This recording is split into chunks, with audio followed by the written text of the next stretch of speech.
इस संसार में ऐसा कोई सागर नहीं जो इतना गहरा हो कि मनुष्य उसके तले को छूकर पुनः लौट कर आ ना सके। एक छोटी सी बूंद पर्वत के शिखर पर पिघल कर बहने लगती है और देखते ही देखते वो महानदी गंगा में परिवर्तित हो जाती।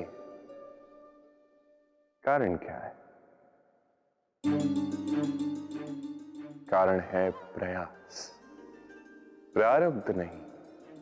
ये प्रयास ही निश्चित करते हैं आपका प्रारब्ध क्या होगा। ये सारा खेल प्रयास और प्रारब्ध का ही है। आपके जैसे प्रयास होंगे वैसा प्रारब्ध आपका होगा। और यदि आपके ये प्रयास ये ऊंचे हो तो प्रारब्ध को तो आपके समक्ष झुकना ही है। क्यों? कई बार मनुष्य अतीत को देखता है, आज अहंकार में भर जाता है। कभी वर्तमान को देखता है, भविष्य के विषय में सोचता है, मद में चूर हो जाता है। क्यों नहीं समझ पाता एक सरल सी बात? ये सृष्टि जो है, ये सृष्टि एक चक्र है जो बार बार आपको दोहराएगी, कठिन से कठिन परीक्षाओं पे आपको उतारेगी, जिस पर आपको उत्तीर्ण होना ही है। जो कल था वो आज नहीं है, ये सभी को ज्ञात है। जो आज है वो कदाचित कल नहीं होगा, ये भी आपको मानना होगा। एक मुस्कुराहट के साथ आपको शांत रहना है और कभी भी इस मन में अहंकार उत्पन्न होने नहीं देना है। बनिए उस हिमखंड की भांति। कदाचित वो इसलिए इतना ठंडा रहता है क्योंकि उसे ज्ञात है वो कल जल के रूप में था, आज बर्फ के रूप में तो है, किंतु कल पुनः वो जल के रूप में ही जाएगा। स्वयं को शांत रखें। कदाचित आज आप सफलता के शिखर पे हो, कदाचित ना। आपको हर एक दिन अवश्य देखना है। बस निरंतर प्रयास करते रहिए, हर परिस्थिति के लिए सज्ज रहिए और इसे संतुलन मिला है। आपका कल हो आज या कल, आपके अच्छे दिन हो या बुरे दिन, सब पवित्र हो जाएंगे।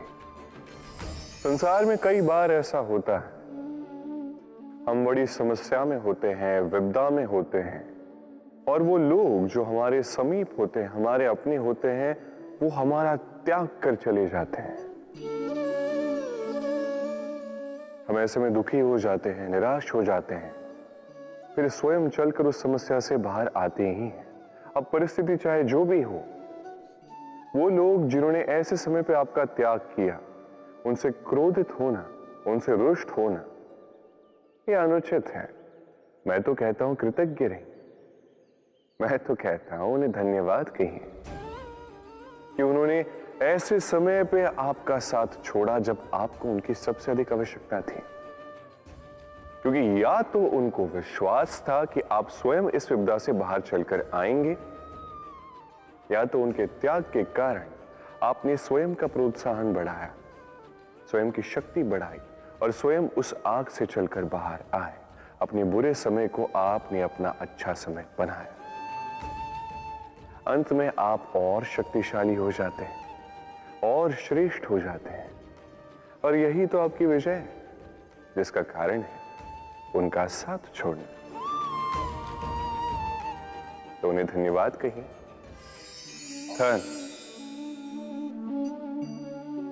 धन किसी के लिए मोह है तो किसी के लिए मान, किसी के लिए भाग्य है तो किसी के लिए कर्मों की इच्छा है।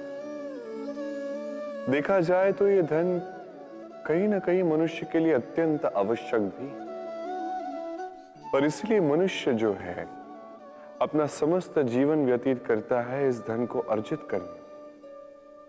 अनेक मनुष्य ऐसे भी होते हैं जिनका समस्त जीवन इसी धन में बीत जाता है। हर एक मनुष्य प्रयास करता है कि वो धनी बने, अधिक से अधिक धन अर्जित कर सके, संपन्न बना रहे। और ऐसा क्यों ना? क्योंकि यही एक वस्तु है जो आदान प्रदान व्यवहार में काम आती है। प्रयास हर मनुष्य करता है, धन अर्जित हर मनुष्य नहीं कर पाता। कारण ये कि मनुष्य सोचता है मेरे पास कुछ धन आ जाए तो मैं कुछ करके दिखाऊं। धन सोचता है कि ये मनुष्य कुछ कर दिखाए तो मैं उसके पास आऊं। इसलिए करके दिखाए। ऐसे श्रेष्ठ कर्म कीजिए कि धन स्वयं आपके पीछे भागने लगे। आप यदि धन के पीछे भागोगे तो आप अपना संतोष खो दोगे, किंतु यदि यही धन आपके पीछे भागने लगे तो आप महान कहलाओगे। इसलिए कर्म कीजिए, श्रेष्ठ कर्म कीजिए। ये धन तो फल स्वरूप आपके पीछे आएगा ही आएगा। जीवन क्या है? ये जीवन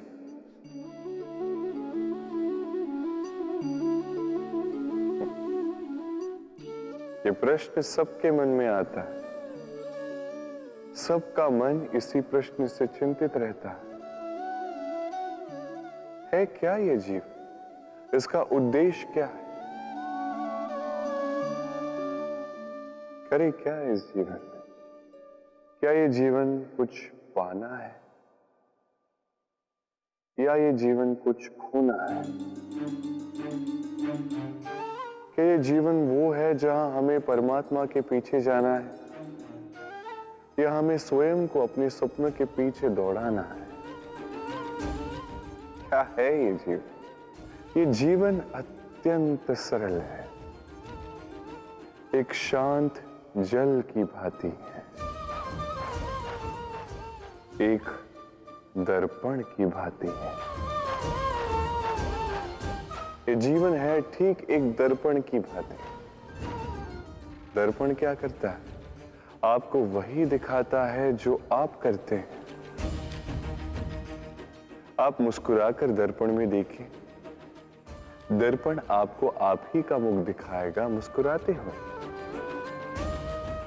आप रूठ कर दर्पण में देखिए, दर्पण आपको वही दिखाएगा। आप खिलखिलाकर दर्पण में देखिए, दर्पण आपको वही दिखाएगा। यही है जीवन, एक दर्पण की भांति। ये मत सोचिए कि इस जीवन ने आपको क्या दिया है। सोचना ये है कि आपने इस जीवन को क्या दिया। यदि आप इस जीवन को सुख देते हैं, आनंद देते हैं, प्रेम देते हैं, तो ये जीवन भी आपको सुख, आनंद और प्रेम ही देगा। हमारे मन में सदैव एक प्रश्न आता ही, ये जीवन जो ईश्वर ने हमें दी,